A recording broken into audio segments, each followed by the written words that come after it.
Semiconductor নিয়ে আমি গবেষণা করি। আমি মূলত বালু নিয়ে গবেষণা করি, বাংলাদেশি রিভার স্যান্ড নিয়ে।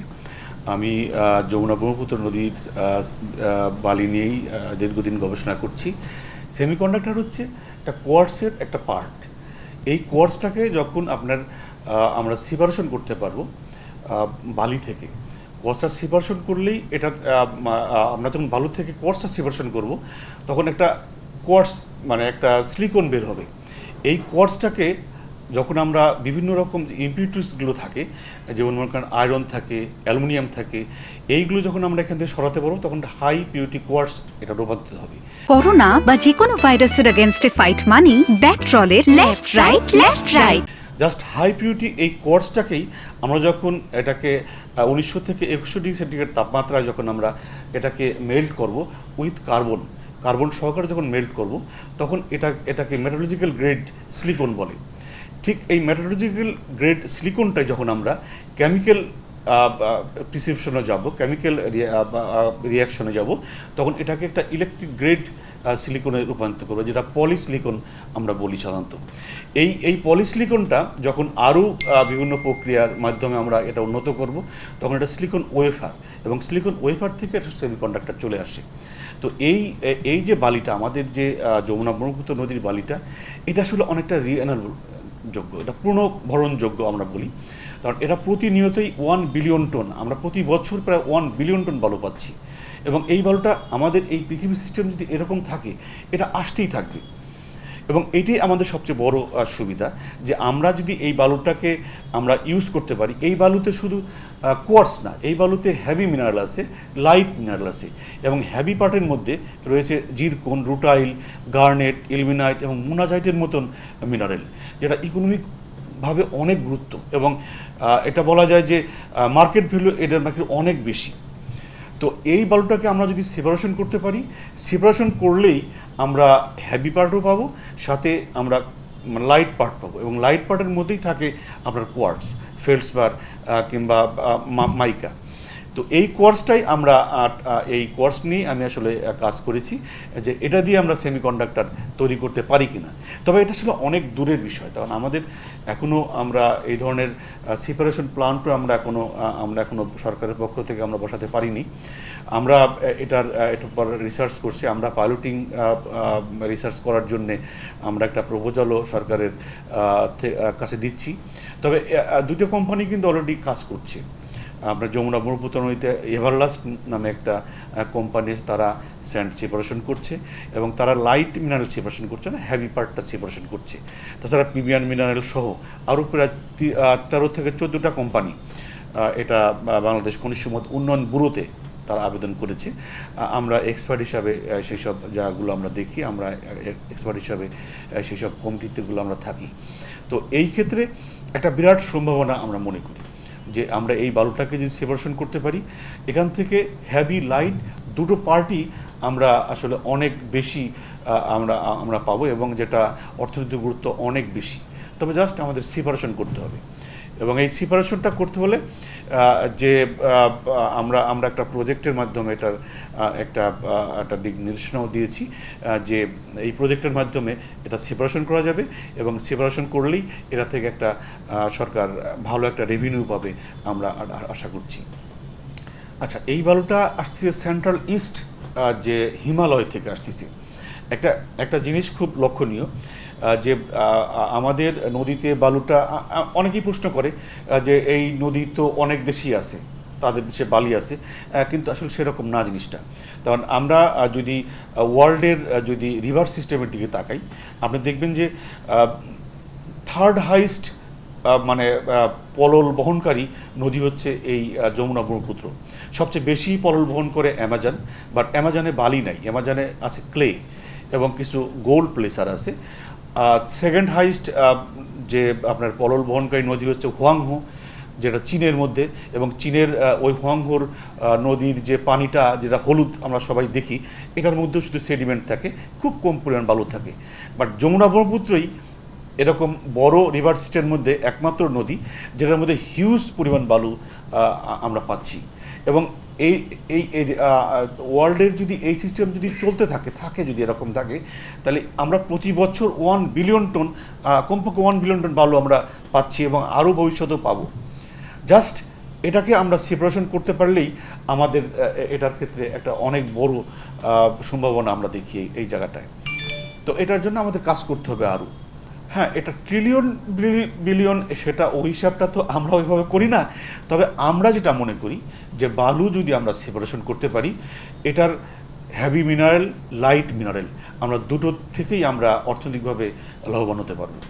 তার কারণ এটা এমন একটি বিষয়, জাস্ট সেপারেশন করলেই এটা হয়ে যাবে। এবং সেপারেশন করার জন্য যে প্রযুক্তিগুলো আছে, ওয়ার্ল্ডে অন্যান্য দেশে এই ধরনের প্রযুক্তি ইউজ হচ্ছে।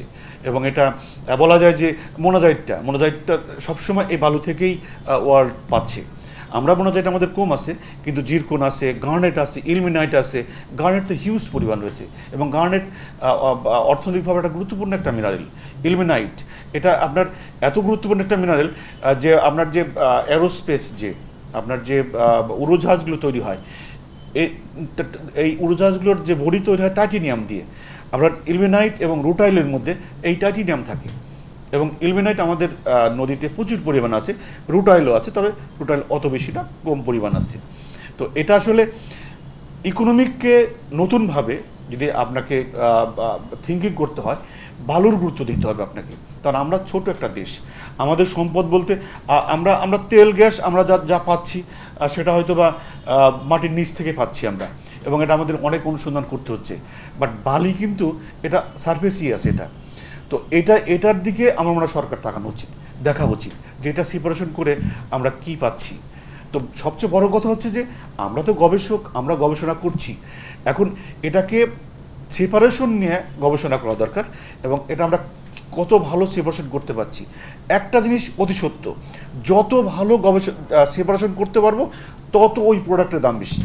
ওয়ার্ল্ডের যে হেভি মিনারেল, লাইট মিনারেলের যে মার্কেটটা, সে মার্কেট যদি আমরা সার্ভে করি দেখবেন যে ইলমিনাইটের আমরা কত পার্সেন্ট ইলমিনাইট ক্লিয়ার করতে পারছি, সেই ইলমিনাইটটা কী পরিমাণ ইলমিনাইট ওইখানে আসে, তারপর ডিপেন্ড করছে রেটটা। রুটাইলও তাই, গার্নেটও তাই। তো সবচেয়ে বড় কথা হচ্ছে আমরা সেপারেশনটা কীভাবে করছি, আমরা সেপারেশনটা কত ভালো করতে পারছি, সেটি হচ্ছে বড় বিষয়। এবং এটা যদি আমরা সেপারেশনটা ভালোভাবে করতে পারি, আমি বিশ্বাস করি কারণ আমি না শুধু, এই বালু নিয়ে যারা কাজ করে, বালু নিয়ে যারা গবেষণা করে, তারা প্রত্যেকেই এটা নিয়ে আমার মনে হয় কথা বলবে যে এটা সেপারেশন করা উচিত, এটা দেখা উচিত সরকারকে যে আমরা এটা থেকে আমরা কি পেতে পারি। আর একটা জিনিস ভাবেন আপনি, খুব মাইনর হলো, আপনি ভেবে দেখেন, এই বালিটা হিমালয় থেকে প্রতিনিয়ত আসছে, কি আসছে? বালিতে তো খারাপ কিছু আসতে পারে। মোনাজাইটের পরিমাণ যদি খুব বেশি আসে তাহলে রেডিয়েক্টিভ হতে পারে। তা আমাদের প্রতিনিয়ত এই বালুটা চেক করা দরকার তো। এবং সেই দৃষ্টিকোণ থেকেই ঠিক উৎসমুখের কাছে, উৎসমুখ বলা যায় না, বাংলাদেশ সীমান্তের কাছে কুড়িগ্রামে এই ধরনের একটা প্রজেক্ট আমরা প্রপোজাল করেছি যে কুড়িগ্রামে আমরা বালুটাকে প্রতিনিয়ত চেক করব যে আসলে বালুতে কি আসছে। একটা জিনিস প্রতিনিয়ত আসছে, সেটা আমরা দেখব না, আমাদের দেখা উচিত না?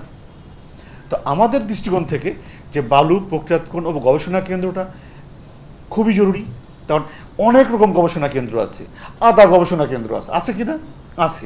তো বালুর মতন একটা জিনিস যেটা বলা যায় যে আমাদের দেশই নদীমাতৃক দেশ, নদীমাতৃক দেশের বলা যায় 60%ই বালু, 60%ই মানে নদীতে বালু থাকে। এবং আর একটা ফ্যাক্টর হচ্ছে যে এই বালুর প্রায় 94%, এই পললের 94%ই বালু। তা আমরা এই বালুটাকে কেন অবহেলা করছি? আমাদের উচিত এই বালুটাকে ভালোভাবে দেখা এবং বালু নিয়ে কাজ করা, যে আসলে এই বালুতে কি আছে, এটা নিয়ে আমরা অর্থনৈতিকভাবে কতটুকু আমরা কাজ করতে পারি। তবে আমরা বিশ্বাস করি যদি আমরা বালুটাকে সঠিকভাবে সেপারেশন করতে পারি, যেটাকে বলা হয় যে ইফিসিয়েন্সি আপনার ইফিসিয়েন্ট প্রসেসিং যে আমরা করতে পারি, সঠিক প্রক্রিয়া যদি আমরা করতে পারি, এটা আমাদের গেইন করার একটা বিরাট সুযোগ রয়ে গেছে। তবে আমাদের দেখতে হবে আমাদেরকে এটা পাইলটিং করতে হবে, আমাদেরকে গবেষণা কেন্দ্র করতে হবে এবং গবেষণা করে আমাদের এখান থেকে বের করতে হবে আসলে এই বালুতে শুধু আমরা যেটা আগে থেকে বলছি সেটাই আসছে নাকি আরও কিছু আসছে। কারণ এটা আসছে কিন্তু হিমালয় থেকে, এবং সেন্ট্রাল ইস্ট পাস্ট যে হিমালয়, সেই হিমালয় থেকে, সেই হিমালয়ের আমরা জিরকনের এজ ডেটিং করেছি। যে জিরকনটা, সেই জিরকনটা আপনি ভাবতে পারেন যে যে প্রোটোজোয়িক, আপনি এখানে দেখবেন আমার এখানে একটা আছে, টাইম স্কেল আছে, প্রোটোজোয়িক পিরিয়ডে, মানে আর্কিয়ান পিরিয়ডে, আজ থেকে প্রায় মনে করেন যে তাও ধরেন যে 4.5 বিলিয়ন ইয়ার্স তো পৃথিবী তৈরি হয়েছে, ঠিক 3.5 বিলিয়ন ইয়ার্স আগের এই জিরকনগুলো হিমালয় থেকে আসতেছে, এবং তাদের যে এজটা, সেই এজটা কিন্তু অনেক বেশি, এবং যত এজ বেশি থাকবে সেই জিরকনটার মানে কোয়ালিটি তো ভালো হবে।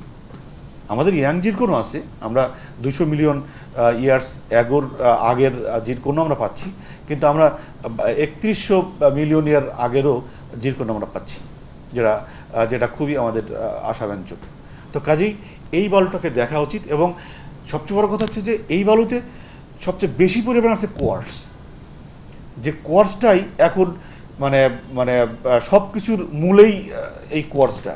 আপনি যদি বলেন metallurgical grade silicon, electric grade silicon, যেটা পলিসিলিকন, আপনি ওয়েফার বলেন, আপনি সেমিকন্ডাক্টর চিপ বলেন, সবই কোয়ার্টস থেকে আসছে। যে কোয়ার্টসটাই আমরা এখানে 80% রয়েছে এই বালুর মধ্যে। তা আমরা কেন এই বালুটা দেখছি না? আমাদের উচিত এই বালুটাকে নিয়ে কাজ করা এবং এটা নিয়ে আরও মানে গবেষণা করা, যে এটা আসলে আমরা এটা দিয়ে আর কী করতে পারি।